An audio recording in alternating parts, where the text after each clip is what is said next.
Mən loğusalığın bu qədər çətin olacağını heç təxmin etməzdim. Bəli, hormonlar təsir edir, amma mənim yaşadıklarım da ruh halımı çox dəyişdi. Ona görə də qərar verdim ki, başıma gələnləri bir-bir danışım. İlk hadisə topuq testi ilə bağlıdır. Uşaq doğulan kimi verilən analizlərdən biridir. Səhv etmirəmsə təxmini 150 manatdır. Genetik ağır xəstəliklər varmı deyə yoxlanılır. Biz də elə doğulduğu özəl klinikada heç nədən xəbərsiz verdiyi analizi. Sonra nəticəni öyrənmək üçün, həm də ümumi yoxlanış olsun deyə başqa bir həkimə getdik. Nəticəni ona verdik.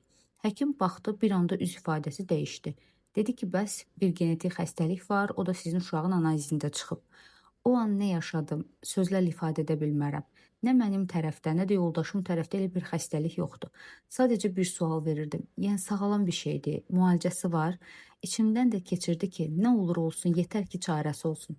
Amma həkim demək olar ki, heç nə demirdi. Sadəcə deyirdi ki, Allahdan ümid kəsilməz. Yenə soruşurdum ki, çarəsi var hə? Yəni tam olaraq xəstəlik nədir, göstəriciləri nədir, analizin səhv çıxma ehtimalı varmı?